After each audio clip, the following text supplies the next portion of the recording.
Welcome to Fearless with Jason Whitlock. I am Jason Whitlock, your host. Happy Tuesday.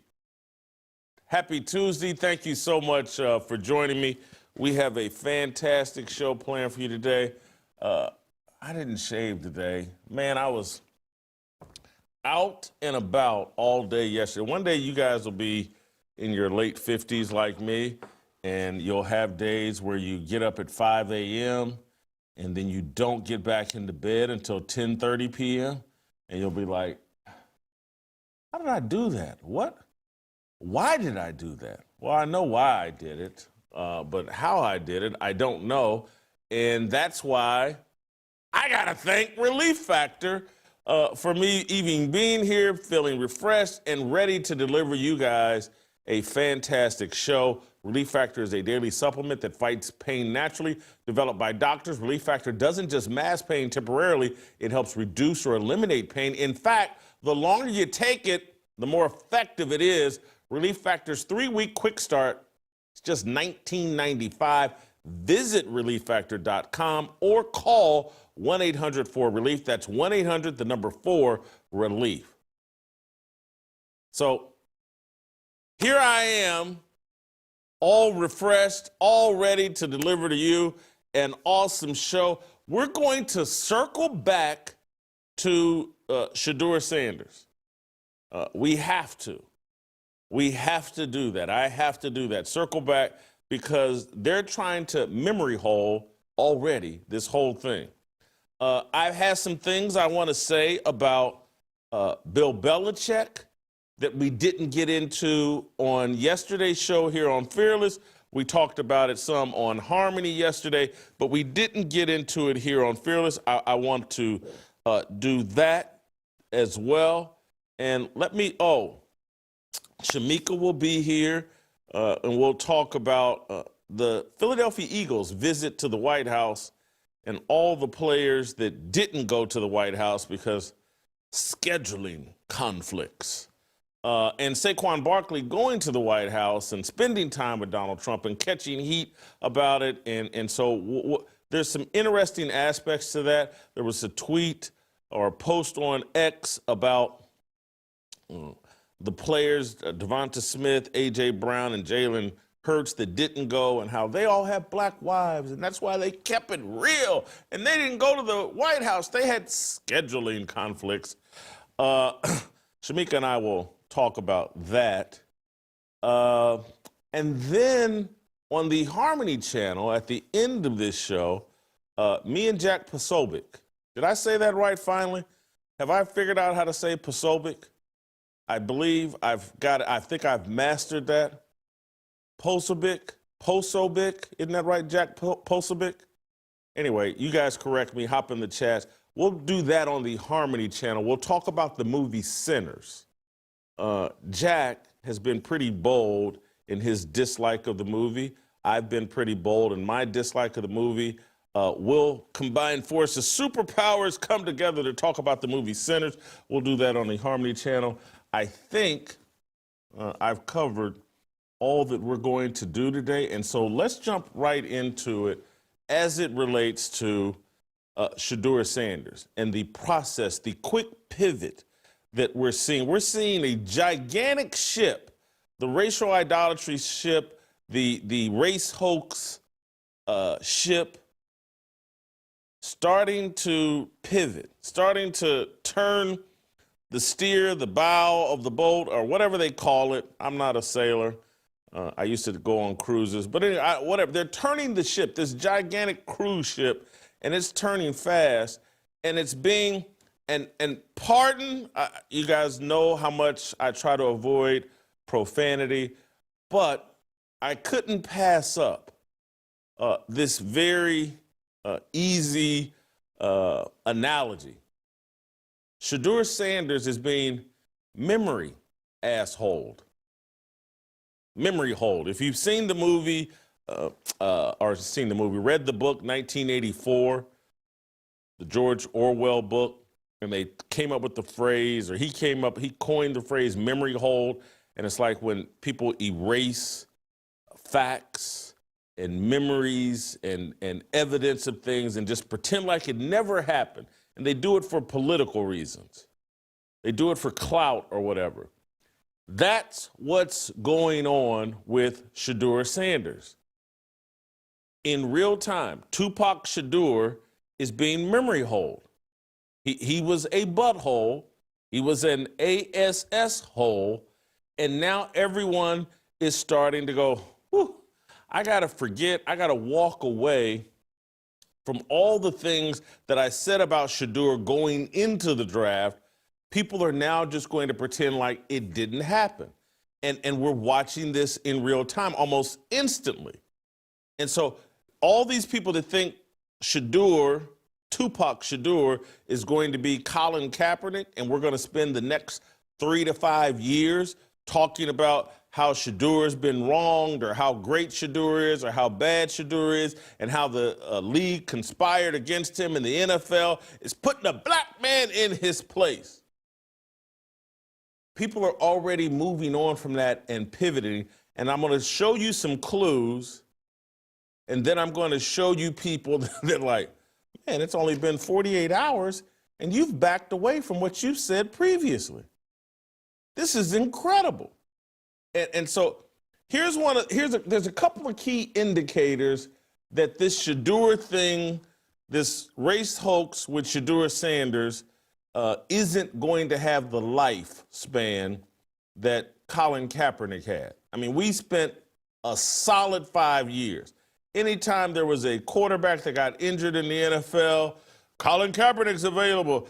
The NFL has colluded against Colin Kaepernick. They've blackballed Colin Kaepernick. I don't know if we're going to be saying that about Shedeur because the right race baiters and racial idolaters don't seem to be on board with that messaging. And so we'll start with Bomani Jones. Bomani Jones can dig up a race angle on virtually anything and everything. That's been a big part of his brand while he was at ESPN and away from ESPN. But I saw this clip on social media of Bomani Jones on his The Right Time with Bomani Jones podcast, and he wasn't on board with the Shedeur Sanders, the Tupac Shedeur hoax. Bomani Jones, let's play shot number 2. Here's Bomani's take on Tupac Shedeur. What is very clear to me is that Deion misjudged what kind of leverage his son had. He got bad information. I think his son was operating on the principle that my daddy knows everything, my daddy knows this league, and my daddy says I'm gonna be a top 10 pick. So I ain't got to go to all these places. I have had people tell me things about the way that Shedeur carried himself in meetings that he had with teams, and it was poor. It was the way that you behave when you have the leverage, and he wasn't good enough to have that leverage. And again, some of us were telling you that as a talent, there were shortcomings. He didn't have the physical traits that NFL teams look for. We told you this. We did. So stop acting like everybody was so sure that Shedeur was going to go early. And then now the league, they decided to put their thumb on this outspoken black man. You know how disrespectful that is to actual outspoken black man? Like, do you get it? No, that's just not what happened here. They thought they had more flex than they did. They thought the league was more interested in him that they did. They thought these teams were like, hey, they need a quarterback. They gonna take this one. They seen what it is. They ain't gonna pass this up, and they passed it up over and over and over and over again. And once again, what did I tell you earlier? If you're not gonna play and you're gonna be quarterback, people gotta like you. That's Bomani Jones. He's not on board with the Tupac Shedeur race hoax. That's an indicator. He's one of the guys that when they want to promote racial injustice and a race hoax, he's one of the guys that helps sell a race hoax. He's making honest, like, comments that common sense would agree with, obvious points that normally are avoided during a race hoax when they're going to continue a race hoax. This is this post-Biden, post-Kamala Harris, post-democratic rule. This is in the era of Trump. It's like these race hoaxes don't seem to last as long as they used to. And people have figured out, like, there's a price for telling outright lies over and over and over again. And so when someone like Bomani Jones wets his finger, sticks it in the air and says, nah, I'm not getting on board with this race hoax, that's a key indicator. And when Bomani Jones says, like, yeah, they're putting their thumb on this outspoken black man, and it's like, what has Tupac Shadur been outspoken about? Money? Gold chains? Diamond encrusted chains? What has he been outspoken about? What stand has Tupac Shadur ever taken on anything? Expensive watches? What? I know.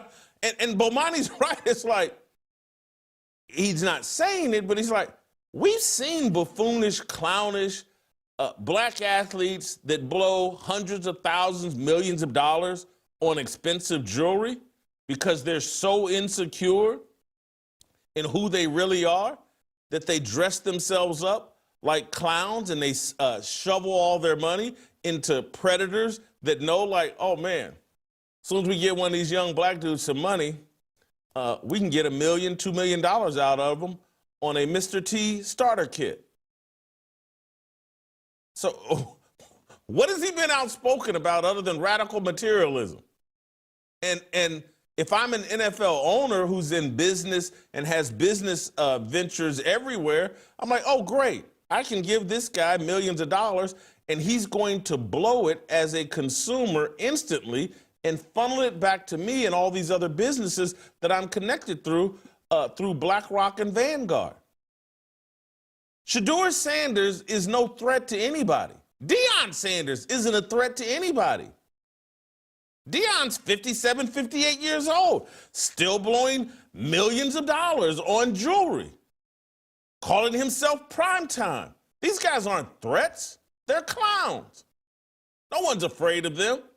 And so let me, and I want to do my best to be respectful here as it relates to Chris Broussard, because Chris Broussard claims the faith and lives out his version of Christian faith through things that, you know, his King Academy or King movement. It's some deal he has for black men that are Christians. Years ago, I've been to a couple of things that Chris has hosted in that regard. I've never been fully comfortable with Chris because he's got a huge racial idolatry chip on his shoulder. You know, he has a black liberation theology for the most part. But I do believe Chris is sincere in his faith-based beliefs. They just don't align with mine because race is such a big part of Chris's narrative. He's someone that thinks that the world revolves around race. You know, he ignores the part of the Bible that does not talk about race and basically talks about pagan cultures and people that defy God and adopt idols outside of Jesus Christ. All of that goes over him. But I want to be respectful to his faith because I do believe it's sincere, even though I believe it's misguided. But Chris Broussard loves a race hoax. And he ain't selling, he ain't buying the Tupac Shadur race hoax. In fact, he went on television yesterday and shot down the Tupac Shadur race hoax. Let's play shot number one.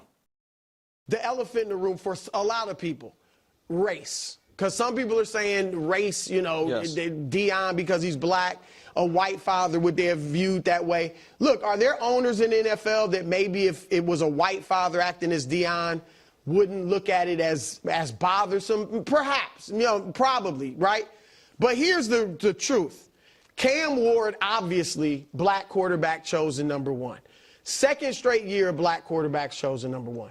He's the 7th black quarterback that's been chosen #1 in the draft. All right. 2 of the teams that overlooked Shedeur, Andrew Berry with the Browns, the GM is black. And if you're right, Coach, it was a white owner that said, go draft him. All right.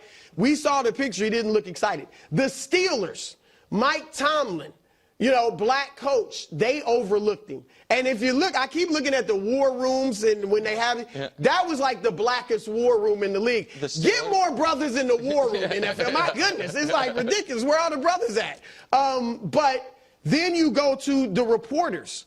The reporter that reported that people thought Shedeur was brash and arrogant was black, Josina Anderson. The reporter who said that Jonathan Jones, African-American, says that the feeling was Shedeur sandbagged, that's a direct quote, sandbagged some of his interviews, purposely didn't do well because he didn't want to go to those teams. He was African-American.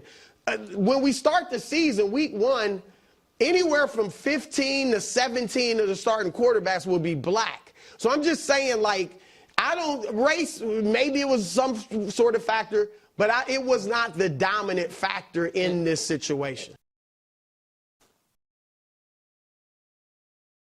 That's Chris Broussard. Chris Broussard has a PhD in race hustling, loves to play the race card.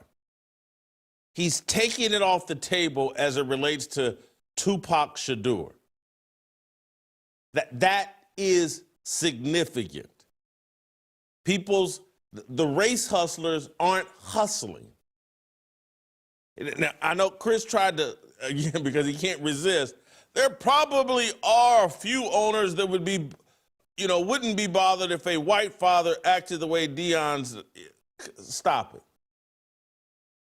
Who? Put some names instead. There's only 31 NFL owners because the Green Bay Packers are publicly owned. So name me one of these 31 owners that Chris Broussard feels like, well, that owner would have a problem with a black, or he wouldn't have a problem with a white father that acted the way Deion Sanders did. He can't. And he's just, again, all of these, it is not that white people are free of racial bias. People have racial biases. But when you're in the NFL and you're just trying to win, and the entire league is paying black athletes millions upon millions of dollars, no one cares about this guy and Deion's radical materialism and the insecurity. People don't understand that people in their right minds, they don't see Deion or Shedeur as overly confident. They see Deion and Shedeur for what they are, insecure and compensating with bloviating and jewelry. And look how much money I got. Yes, I can barely read or write, but look how much money I got. Yes, for Deion, I didn't know my father, or my father was drunk and on drugs or whatever. But yes, look how much money I got. This is an insecurity. And I'm not trying to rub it in their face. I have sympathy for them. They have an insecurity, and people in their right mind can see it. And I don't know if all the NFL owners are in their right mind, but you don't have to live very long to figure out that grown men that walk around with hundreds of thousands of dollars of jewelry wrapped around their necks, calling themselves nicknames, prime time at age 57, 58, legendary when you're 22, 23, and really haven't accomplished all that much. 1,000 other quarterbacks have done what Shedeur has done. He's acting like he's the only one. That's all insecurity. And I don't want to leave myself out of this for those of you that are just watching. When I was running around calling myself big sexy, that's insecurity. That's not confidence. Let me play you one more. And this guy that I'm about to play, and none of these guys are fans of mine, Bomani, Chris Broussard, or this last one. Chris Carter has me, the Hall of Fame wide receiver, has me blocked on X and has for quite some time. None of these guys like me. They're all saying things that I'm saying and agree with. These are the race hustlers that do not like me. They're saying things that I believe. This is interesting. This is enlightening. This is something we should be reading into. Like, oh, this Tupac Shedeur, the lifespan of this race hoax isn't going to be very long. And then I'm going to, after I play you this Chris Carter, I'm going to show you white people that are pivoting. They're like, oh, look, the race hustlers aren't selling this. That means I can actually say what I really think. This thing is being memory asshole. Let's start with Chris Carter, the Hall of Fame wide receiver. Not a fan of mine. Loves to play the race card. Let's play SOT number 7. All right. So what happened with Shedeur Sanders? Well, a number of things happened. The number one thing that didn't happen was there was not a collusion message with the NFL owners.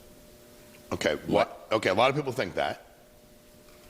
Because they wouldn't be able to keep a secret like that. And so they might do it, but they couldn't shut up about it. They wouldn't be able to shut up about it. But every owner is very, very selfish. Now, why would I do something to my detriment? Like if I need a quarterback and I think this kid is it, what he didn't realize is the guys that have fallen in the draft before, they all had unusual traits. Like they had some superstar qualities to them. Now, some other things happened that made them fall, but Shedeur and his family, they overplayed their hand. Them thinking that he was in the same evaluation mode as Eli Manning, they didn't play that right. Them trying to narrow the teams that he was going to go to, that didn't do right. Not working out the combine, that wasn't the right thing. His interview process, obviously he could have done a lot better in that. Mm-hmm. A lot of people left that meeting, felt he was very, very entitled.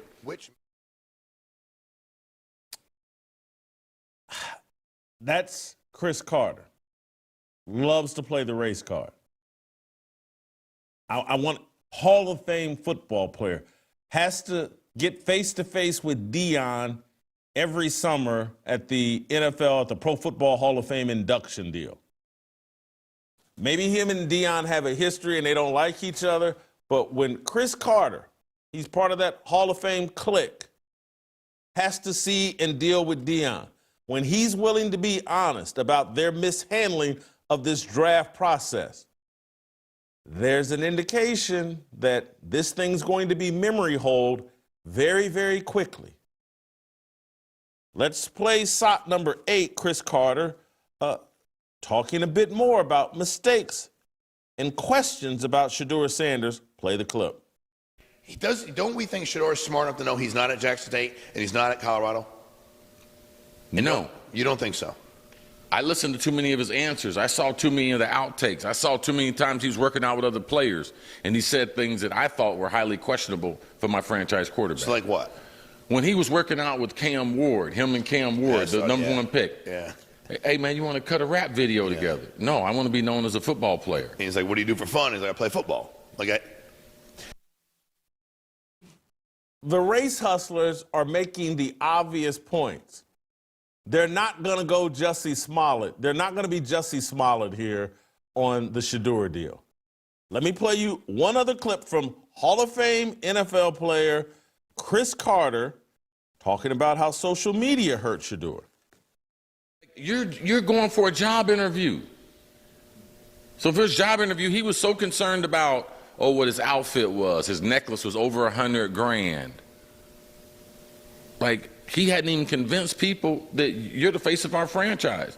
Matter of fact, he had convinced people that they were better off going in a different direction, even with people who had lesser talent.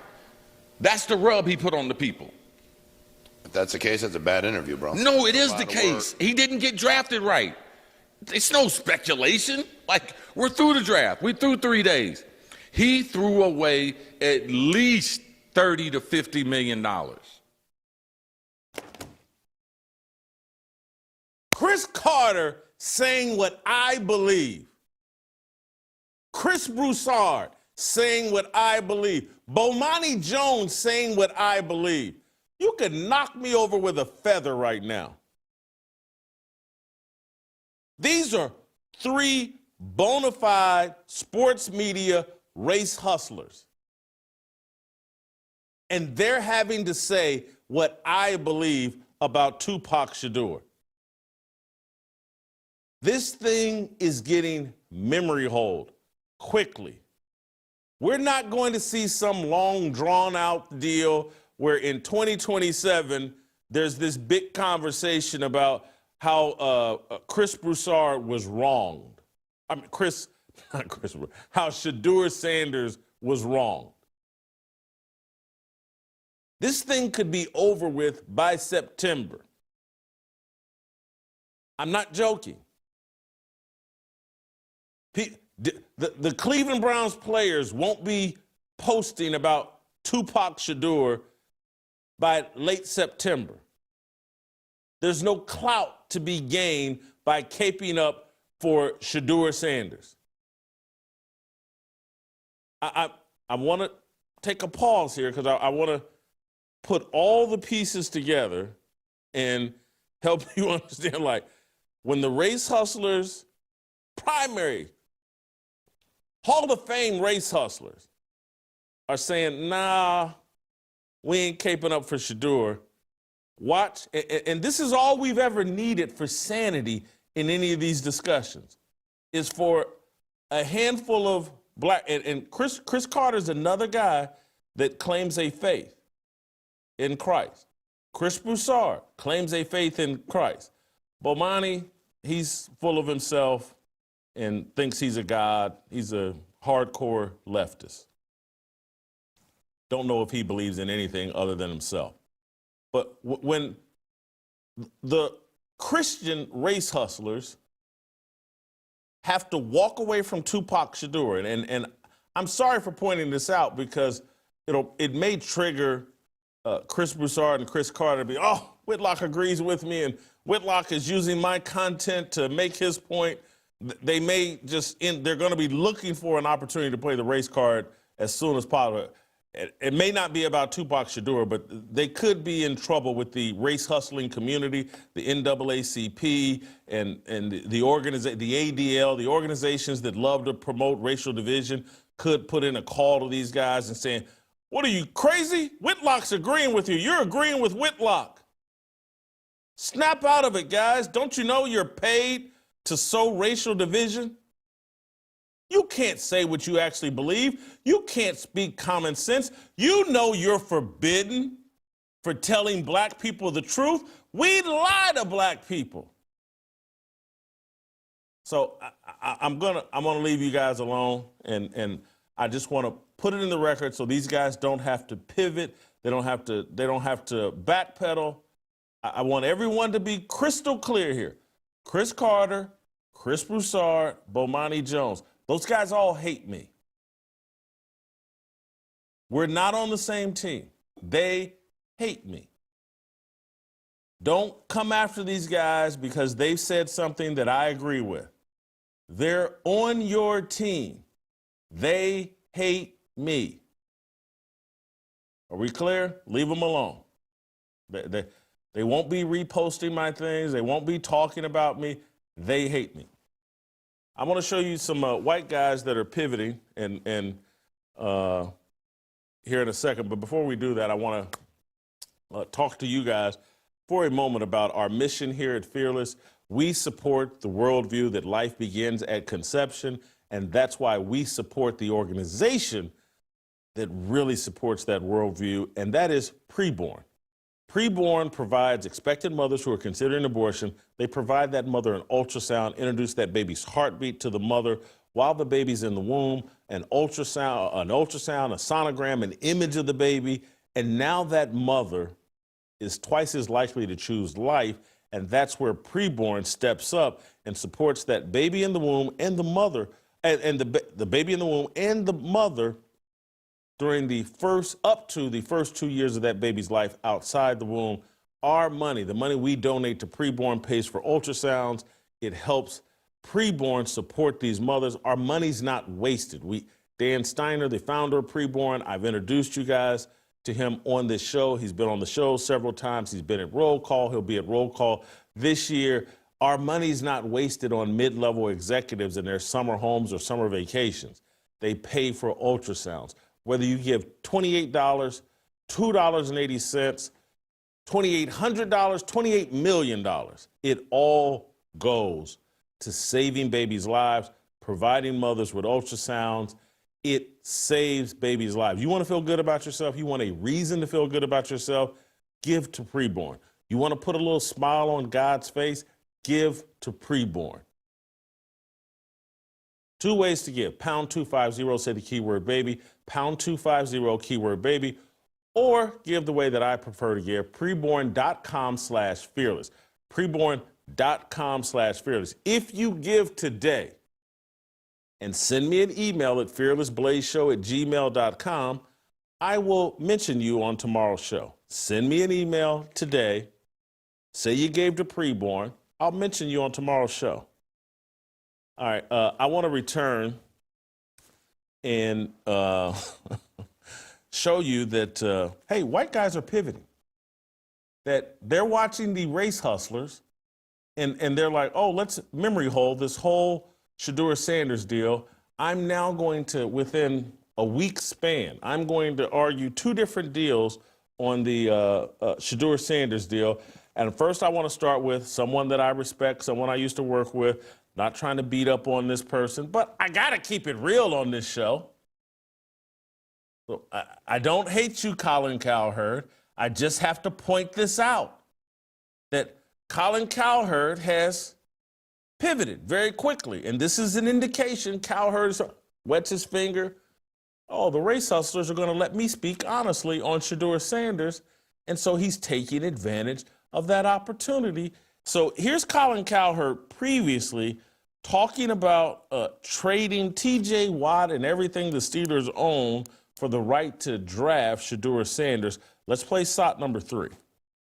So Big Ben Roethlisberger, he has a podcast, and if you're a Steeler fan, it's great. He's got a little studio somewhere, it looks like in his basement of his house. He's very good. And so there's discussions right now. The Steelers have acknowledged they don't know if they have the right quarterback in their organization right now. My take is old Russell and young Justin, that's not it. How many quarterbacks in the history of the NFL have scrapped for 5 years and then become stars? Justin Fields has talent. He's not going to be a star quarterback. Struggled to see the field, got hurt, picks, inaccuracy. He's a talented kid, but he's probably a great backup or a spot starter occasionally. So there's a rumor now, and Aaron Rodgers may not be the solution long term. I would argue, there's a real argument, outside of Sam Darnold, he'd be the best fit in Pittsburgh. Big Ben doesn't think it'd work. J-Mac, people I've talked to see Aaron as middle of the pack in the NFL right now. At best, 13th, 12th, 13th best. At worst, 16th, 17th. I would take Baker Mayfield today over, and Sam Darnold over Aaron. But Aaron had a good, mostly good last 7-8 weeks. And I do think for Pittsburgh, it would be a decent fit. He's a grown-up. He could learn the playbook quickly. But the Steelers have been... putting Band-Aids on for 6 years, I think they have to rip it off. I would trade T.J. Watt, George Pickens, 2 first-round picks if your scouting department said Shedeur Sanders is the guy. Cowherd, not that long ago, trade everything for Shedeur Sanders if your scouting department says he's the guy. And he put that qualifier in there if scouting department says he's the guy. Trade everything for Shedeur Sanders. That's a qualifier. But that's an endorsement of Shedeur Sanders. Now that the race hustlers are giving Cowherd and everyone else the freedom to say what they really think about Shedeur, now we're getting from Cowherd the truth about Shedeur Sanders, that anybody, if they had their ear to the ground and their eyes open for the last 2 years, watching Shedeur Sanders, and it's not that I'm some sort of football expert, football savant, but this dude's arm strength, he looks like Andy Dalton, he looks like Dak Prescott. He looks like Kirk Cousins. And if any of these guys got to play for their daddy, any of those other guys got to play for their daddy and play in an offense that catered to their every whim and every idiosyncrasy, they would have put up numbers like Shedeur, and some of them did. But now you can tell the truth because this thing's getting memory hold. Here's Colin Cowherd, I believe, yesterday talking about Shedeur Sanders. You never get lied to more in our business than a month before the NFL draft. I've said that 100 times. Yeah. You get so much misinformation fed to you, ask Mel Kiper, a month before the NFL draft. So a lot of stories, we start with this, as Shedeur Sanders was sliding, suddenly stories started to pop out from Jacina Anderson, Todd McShay, Jonathan Jones, NFL insider for CBS, stuff that wasn't out there as much pre-draft. I mean, we knew that legendary draft room. We could see that was a bit cringe. But when people were starting to explain, well, what happened? Well, stories started coming out that he sandbagged certain interviews or was brash. Bruce Feldman wrote an article that I read. He not only didn't compete at the Senior Bowl or NFL Scouting Combine, a former NFL quarterback coach Feldman spoke with Sunday Morning said, not surprising. The intel I was getting on Sanders was shocking. He had no self-awareness. So why did he drop? Am I surprised? Shocked, actually. I would have taken him if I was the Steelers. But between his dad, Dion, who has many friends in the media, saying during the Super Bowl on multiple interviews, we will dictate terms. We will not play for certain teams. And then between Sanders, Shedeur, sandbagging interviews, that probably explains it. So I'll tell you, after this show Friday before round 2, I talked to 2 different times an executive in the league asking questions. What do you think he'll go? And this executive said to me, he said, if he doesn't go in the first 6 to 8 picks at the top of the second round, then people view him as a backup. And I'll quote it here, I'm not sure how many teams want that circus in the building as a backup. Circus in the building. How long has he been a circus? The entire thing at Colorado for 2 years was a circus led by Dion and Shedeur. Every rapper in the locker room, on the sidelines, every former player looking for camera time and a little celebrity and a good place to go smoke some weed and chase young college girls showed up in Boulder, Colorado to stand on the sidelines, smoke some weed with some rappers, and chase young college co-eds in Boulder. The circus has been in town, and I apologize for saying this. I apologize, but I just want to remind you, there was a show led by an overweight black man called Fearless that pointed out this circus for 2 straight years. And now we're surprised that NFL teams are like, hey, I don't want that circus in my locker room. Now we're surprised that the person that spent 2 years in college wearing a big gold chain underneath his jersey, wearing watches onto the field to go taunt the opposing teams. We're surprised NFL owners and NFL executives and NFL coaches are like, yeah, I get Dion's running that circus, but I don't want that circus on my team. And so we're surprised that someone showed up at the combine and says, if you want to change your culture, I'm the person to come in and bring a culture to you. And NFL, like, I need weed wrappers and gold chains. I need more of that in my locker room. I need that from my quarterback. I need more of that. They already got enough of it, and it's already hard enough to manage, but I really want more of that? None of this is surprising. Everybody ran through all the red lights because they were afraid of Chris Broussard, Bomani Jones, Ryan Clark, the race hustlers. That they were afraid of the race hustlers, and now that the race hustlers have said, hey, we can tell the truth about Shedeur and Deion. Now people are telling the truth. And so a lot of these guys, they have guardrails, they have training wheels, they have overseers. The race hustlers are overseers and gatekeepers about what they can say about sports. And people don't want to deal with any criticism. No, my sponsors will get uncomfortable if the race hustlers attack me. And that's why they need this whole thing memory hold. It didn't happen because there's been a pivot in corporate America away from diversity, equity, inclusion, away from all the race hustling. And now sponsors have a bit more wiggle room, and they're giving their employees room to wiggle. And so Cowherd's wiggling. He's getting jiggy with it. And I'm going to show you one more person that needed permission from the race hustlers to say what he really thought. And I want to, and again, I want to be crystal clear as I exit talking about Colin Cowherd. I like Colin Cowherd. I respect Colin Cowherd. I'm not looking for conflict with Colin Cowherd. Not that I'm afraid, because, you know, beef is what I still eat for dinner. But I respect Colin Cowherd. I really do. And I'm not saying that for any ulterior motive. Cowherd has nothing on me. I have nothing on Cowherd. I just happen to sincerely like Cowherd. We worked together for a time, didn't treat me in an unfair fashion, did the best that he could. You know, I'm way too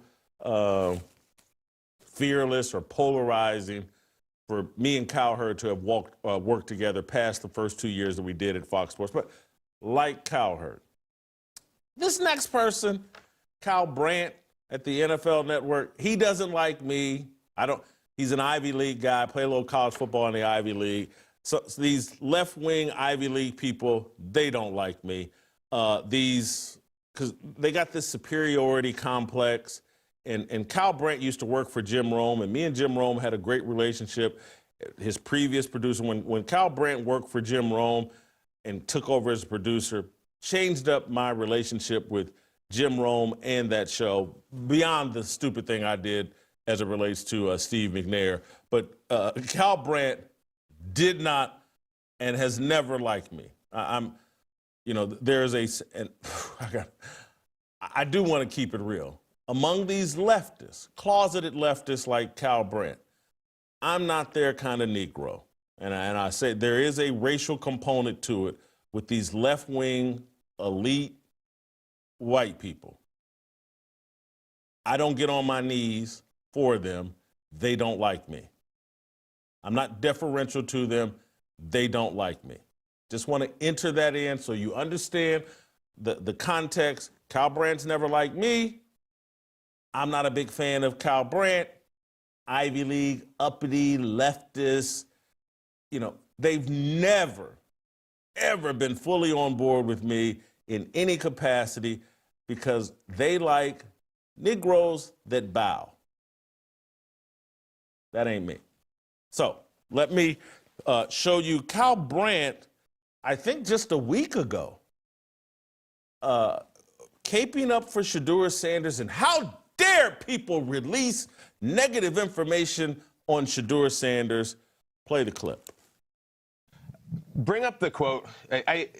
I'm in my feelings about this right now. Maybe it's because the draft is tomorrow. Bring up the quote. Bring it up. The worst Formula I've ever been in my life. He's so entitled. Horrible. He's not that. Shut up, anonymous coach. I am so triggered by this. Shut up. This is not only anonymous. I think it's tasteless. I think the timing is ridiculous. The worst formal interview I've ever. Is it really? Is it? Or are you just going for a headline? Or maybe have you not been in that many interviews in your career? This is the worst one ever. Or maybe the vibe that you set in the room was critical and Shedeur picked up on that. And maybe he was right because the first second you could, you betrayed the sanctity of that room and went anonymously and started spouting off about this player. He's so entitled. I see entitlement in a grown professional who is going around anonymously destroying young athletes with very personal quotes anonymously as they're about to realize their dream and become professionals. Do not listen to that quote. That quote is bullcrap. It's news. It's worthy. I hate that quote. Listen to Shedeur's teammates who kept picking him up over and over as he got the crap kicked out of him last year, who don't have negative things to say about him, who know him, who have been in rooms with him. Don't listen to this. He says, he's not that good. That's amazing. He said that a day before the draft. A day before the draft. How dare anyone criticize Shedeur Sanders? How dare someone treat him like other quarterbacks have been treated? How dare they pass on the information they've been told that's negative about Shedeur Sanders? And they did it anonymously. How dare they? As if he's unaware that if someone puts their name on criticism of Shedeur Sanders before the draft and they happen to be white or black, they're going to get shredded. Racist. They should be fired. How dare they say these things? They have a problem with Deion and Shedeur because they're black and they're a threat and they're this and they're that. He knows this is true. But he needed clout and clicks, and he needed to be a groupie for Deion, like a lot of people at the NFL Network, a lot of people in the media. But how can you record that? How can you go on record and say that? And then turn around 3-4 days after the draft and say this.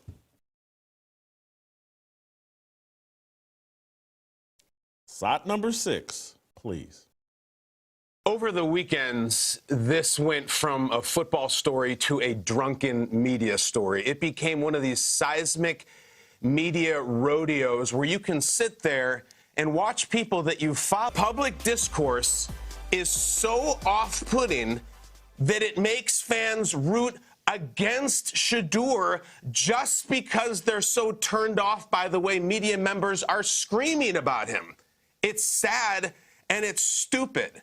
And when something is this far gone, like this story has been onto planet Mars, this far into the ether, this so reckless in the commentary, you got to search for some simple truths, just a few simple footholds, okay? And here's where I come out. No teams loved Shedeur in the draft. Nobody loved him as a player. If anybody loved him, they would have drafted him way earlier. Maybe some liked him, but nobody loved him. And I think that if you were drafting a player, a guy who'd not be a starter, later rounds, you're not drafting this quarterback to be a starter, you're bringing him as a backup, I suspect that some teams didn't want the extra things that accompanied Shedeur.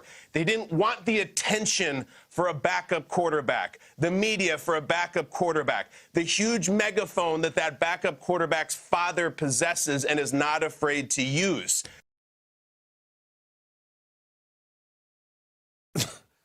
Y'all help me out. That's one of the most amazing transformations and pivots I've ever seen. Wednesday, the day before the draft, he's doing exactly what he's complaining about on Monday after the draft. That's incredible. That's a backpedal that Deion Sanders would be like, whew, I've never seen, only Darryl Green backpedals like that. Deion and Darryl Green, the only people I've ever seen backpedal the way Cal Brandt just did. This thing is being memory holed. This is in the chat, in my email, give me the feedback. That was incredible to me. I've never seen anybody in the media do that. I've made mistakes. I've said the wrong thing and been proven wrong. I acknowledge it. And all Cal Brandt had to do there, but he's an Ivy League elite liberal. They don't admit mistakes. They memory hold mistakes. All he had to do was like, hey, you know what? I had some time to reflect over this. And I was part of the problem last week. I was one of the people in the media screaming and shouting and yelling about Shedeur Sanders. And you know what? The NFL and the GMs and executives and coaches let me know that I was wrong. And there was a lot of noise around Shedeur that I ignored and pretended like didn't exist, and clearly existed in the real world, because the NFL has spoken. This kid has backup quarterback abilities at the moment, and he's not worth the circus that comes along with him. And I apologize for being a part of that circus. That's all he had to say. But that's not what these leftists do. That's not what race hustlers do. That's not what people who are afraid of the race hustlers do. They memory hole it and pretend like it never happened and it was someone else. And now I have an opportunity to subtweet or go after Stephen A. Smith. And there goes Stephen A. Smith. He's the bad guy. And Stephen A. Smith is a bad guy. He's a fraud. And it needs to be pointed out. And that's who Kyle Brandt was referencing, Stephen A. Smith, and his theory that there was some sort of conspiracy. But you were a part of the conspiracy. You played college football. You couldn't look out. You don't have you're so caught up in groupthink, you don't have the ability to look out there and go, you know what? Shedeur Sanders looks like a third or fourth round pick to me. He looks like Dak Prescott and Kirk Cousins and a bunch of other quarterbacks I've seen. I don't care what everybody else was saying. You don't have the balls to do that. And these guys aren't real men. They're groupthink. They're clout chasers. Everybody's saying Shedeur Sanders is a next generation quarterback and he's Deion's son, and all that overconfidence and all that obvious insecurity. Let's overlook it because this wannabe rapper is attached to Deion Sanders. Everything that we do on this show, the reason why this show is called Fearless, is because we want men to be fearless, to be bold, to stand out there on what you believe, and when proven wrong, raise your hand and say, I was wrong. Here's what I think now based on new information. That's all you have to do. Cowherd had a great saying about being a broadcaster. He used to say, I don't mind being wrong. I worry about being uninteresting. You're out here spouting off opinions, you're going to be wrong. The goal is to be interesting and then just cop. And Cowherd, I think he still has, during football season, he has a segment, what Colin was right about, what Colin was wrong about. I like that. That's accountability and transparency. Do more of that. That way you don't have to memory hole things. We're going to bring Steve Kim into this discussion. Before we do it, I do want to tell you guys or remind you guys about Relief Factor and all of me, my friends from Jeffrey Steele, who I do the show BYOG, Bring Your Own Guitar with. Jeffrey, legendary songwriter, but he's also 63 and bikes 30 miles every morning. You're watching me transform myself through exercise and better eating.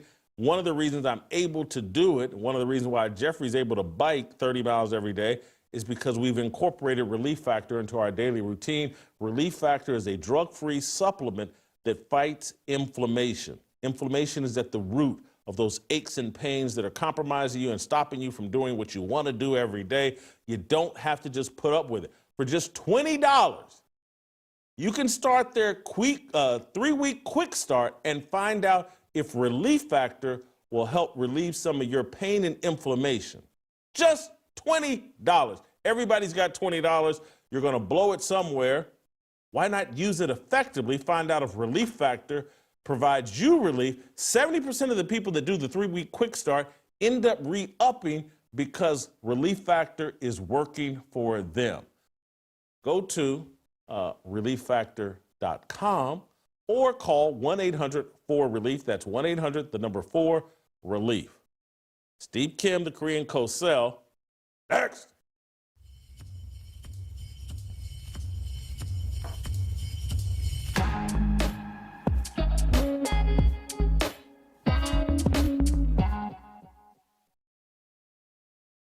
Men, it's time to rise. Our country, our faith, our future, all under attack. I'm bringing the boldest voices to Nashville. Roll Call 3.0 is your call to action. Join me, join Tucker, and let's take a stand together. May 2nd and 3rd in Nashville. I am Jason Whitlock, your host. Went without so that he could give you an abundant life. Now it's time for you to evade the ego trip. He gives power to the faint, and to them that have no might he increases strength. Even you shall faint and be weary. Young men shall utterly fall. Jason, I know you called it to preach off, but I feel like preaching up in here right about now.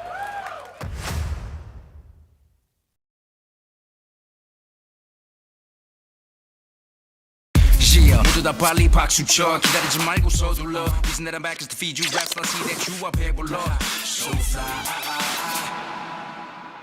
Steve Kim, welcome back to the show. I'm going to start at the ending of my rant and then maybe work my way back. Yeah. But Kyle Brandt's pivot is one of the most amazing things I've ever seen. Your thoughts? He's pivoting more than Kevin McHale in the post. I mean, here's the interesting thing about Kyle Brandt. A lot of the things that are coming out about Shedeur and his pre-draft process, it's being reported, but there's really nobody in terms of the NFL sphere. There's no general manager, no head scout, any director of personnel or head coach that has put their name to these situations involving Sanders, right? So now, all of a sudden with Kyle Brandt, it's okay to have unnamed sources. Like, think about it, Jason, nobody is actually, even Dayball has never really said it's the worst meeting ever. My God, I wouldn't draft him in 10 years. There's been nobody, not a single owner has come out and said he's off the board. But now it's being accepted as fact. But Kyle, I thought last week that type of stuff was despicable. And by the way, I wonder about Kyle Brandt. I generally like him. I completely disagree with the way he's doing this, but did he have a problem with Woodward and Bernstein and the way they reported on Watergate? I'm seriously, weren't they a bunch of deep throat sources? But Jason, this whole thing reminds me of the way the mainstream media covered weekend at Biden's with the cognitive decline. Think about it. They told us for 4 years, this guy is sharp as a tack. And in fact, it wasn't that long ago. I think maybe last March, Minka and Joe, those two frauds, and old Scarborough said, give me the camera. Give me the camera. Look at it. Say this right now. He is sharper than ever. Really. Meanwhile, Joe Biden didn't know if he was Joe Budden.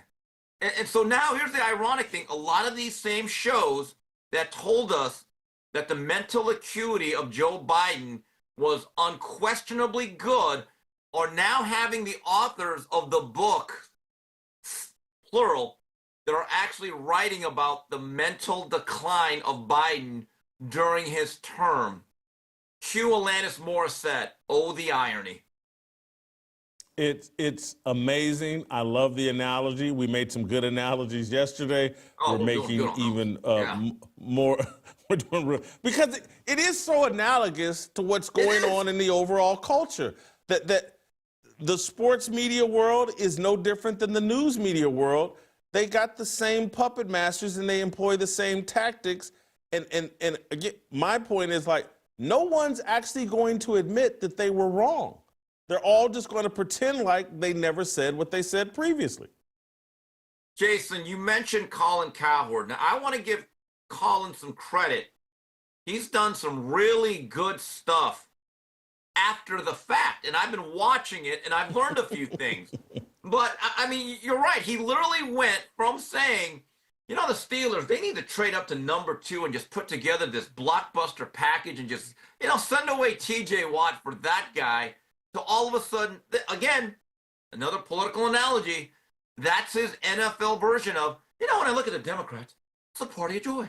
Party of joy, huh? Okay. So that is his newest party of joy, Jason. It's funny you mentioned Joy, and I meant to ask for this clip. We don't have it. It's not worth playing. But Joy Taylor did a rant yesterday. Pull up the tweet. We have the tweet. Did a rant yesterday that no one in the NFL knows what they're doing. Correct? Pull up. No one in the NFL knows what they're doing at the quarterback position. No one knows how to evaluate, blah, blah, blah.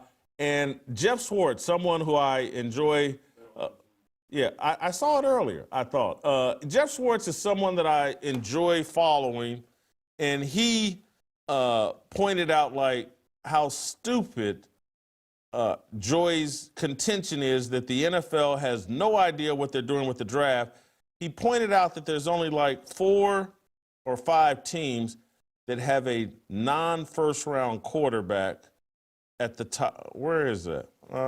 Crap. Maybe I didn't. I retweeted it. Let me find it here on my own Twitter feed here. Sorry about this, guys, but you're watching me do the show in real time. Oh, here it is, Jeff Schwartz. He shows the Joy Taylor rant about, no one knows what they're doing at quarterback. The NFL doesn't know. It's all just a big guess. And Jeff Schwartz points out, we do know that starting quarterbacks in the NFL primarily come from the first round. The teams who are starting QBs not drafted in the first round is short. Philadelphia with Jalen Hurts, Dallas with Dak Prescott, San Francisco with Brock Purdy, the New York Giants perhaps with Russell Wilson, New Orleans with Derek Carr, and Vegas with Geno Smith, and we don't know what the Steelers are going to do. So there's 6, 7 teams. That means if there's 7, that means there's 25 teams with first-round quarterbacks. They actually do know what they're doing when it comes to drafting quarterbacks and evaluating quarterbacks. It's the media that doesn't know what they're doing, and they are reliant on what everyone else thinks rather than what their own eyes should tell them. In addition to the rant, which was just insufferable, Jason, I wish you would have punched up that as a sot, because here's what I thought was really interesting. The reaction of Paul Pierce and Keyshawn just kind of sitting there, and I would have loved to have seen a thought bubble, because I know at least one of them is like, what are you talking about? But meanwhile, publicly, they probably have to say, yeah, cook, Joy. Cook. It's just like the looks on their faces and their body language was like, oh God, please do not do a wide shot. I do not want to be associated with this. But Jason, it did get me to, I got thinking about this though. I remember the 2 times when teams drafted multiple quarterbacks, there was a particular pattern, okay?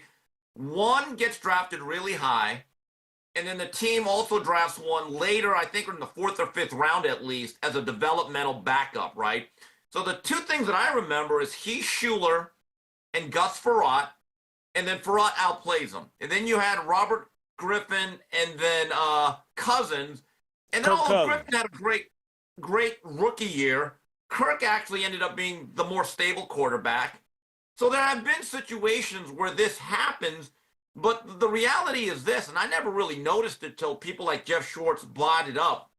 As soon as you get to round number 2, teams are now looking to fill their roster at every other positions. And you're right, I don't recall a lot of, that's our future quarterback. He was our 38th pick overall. It just does not happen on a regular basis. What do you think about Chris Broussard, Bomani Jones, and Chris Carter being kind of the leaders? Obviously, this is post-draft, after the draft, in calling out and setting the record straight on Shedeur Sanders. I found that fascinating. It's amazing how much clarity you get afterwards. What do they say about hindsight and its vision? It's 2020. And I've actually made a few phone calls myself with people that I consider knowledgeable, who are sources who've actually been through the NFL draft process and interviews, and then actually know some front office people. The word that I'm getting, Jason, is everything that is being reported and speculated is absolutely true. How Shedeur and his camp handled this from early January all the way up until Friday night, it's a handbook on not what to do. That it should be an absolute object lesson. But Jason, again, this is really easy, and I'm going to tie this back to politics because we've been doing this the whole week. For 100 days, they told us that Kamala Harris was a great candidate. We don't need any type of a Democratic primary. She's the party of joy. She's hope. She's leadership. It is time for not only a new person of color, a female person of color. So for 100 days, they're telling us about how great she is. As soon as the election was over and our great country made their decision, it was like, oh, she was unqualified. What in the world were the Democrats doing? They needed a primary. They upset the order. Guys, common sense could have told you that she was the worst candidate. And for that, Jason, I will say this. Thank you. Well, I do think I want to play the Joy Taylor clip, and I'm playing it just for it's part of an overall narrative that I've been talking about on this show. They've injected women into every conversation. I know women get upset for me for pointing this out, but instead of being eye candy and a host, now they have to spout their opinions. And I know her brother's in the Hall of Fame, but Joy Taylor knows nothing about football. Nothing. And she brings the conversation down because Keyshawn Johnson actually knows something about football. He played it. He can be outspoken. You put him in the right position, ask him the right questions, give him the right pushback, and he will say something interesting. But instead, and I say that to say, I've worked with all these guys. They have something to offer when pushed, when probed, when some of the things they just say off the top of their head are kind of called out, and then they have to go to a deeper level of understanding. These guys have value. But instead, and I think it's like a strategy, the TV networks want dumb conversations. They want a reduced conversation. So you put a woman on all the shows, let her be the gatekeeper, keeps the conversation down, or you put idiots like Stephen A. Smith in prime position. He doesn't pay attention to sports. He doesn't care about sports. I'm not even sure if he likes sports. He wants to be involved in politics. But anyway, here's Joy Taylor ranting about how no one in the NFL knows anything about the quarterback position. With all due respect, I don't care about quarterback evaluators. You don't know what you're talking about. They literally don't know. You have no idea what you're talking about. They literally do not know. You're guessing, and sometimes you're right, and most of the time you're super wrong. Super wrong. They do not know how to evaluate the quarterback position. I say that with an immense amount of respect. But you're not wrong. But you don't know what you're talking about. There is an insurmountable amount of evidence that you are completely clueless when it comes to evaluating quarterbacks. There are so many factors that go into whether a quarterback is successful or not. And talent is really the last thing, because they're all somewhat talented. That's Joy Taylor running off at the mouth. Okay. And I'm just keeping it real. Steve, you don't have to go here with me, but I'm just keeping it real. That's what we do on this show. Here's Keyshawn, #1 overall pick, long NFL career. He knows something about football, but he's sitting next to a woman. I'm just keeping it real. You think I'm saying this just to be provocative, but Joy's got peanut butter skin and big cans. When you are sitting next to an attractive woman who loves to display her cleavage, you just tell her what she wants to hear.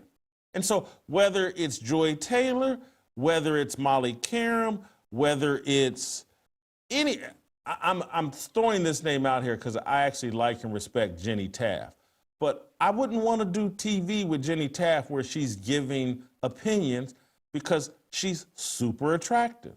And it would bait me into, well, let me make sure I don't say anything that gets me crossways with Jimmy Taft because I find her attractive. And so people thought I was joking when I was like, I saw Joy Taylor and them big cans and peanut butter skin. I was just like, let me back up away from this. Let me keep my distance because I'm just an idiot. at the end of the day. And if I don't exercise some discipline, I'll sit up and sound like Keyshawn. Yeah, you're right, John. Yeah. Stop by my dressing room after the show. That's all that he's thinking about. I'm just telling you.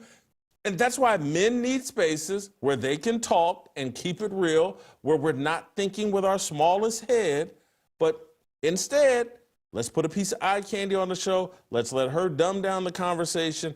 And then as a man, we'll just let nature take its course and be like, I hope you're available in your dressing room afterwards. That's what's going on. Credit to you for admitting you'd become Jason Simplock. Honesty is the best policy. But here's the question that I have for Miss Taylor.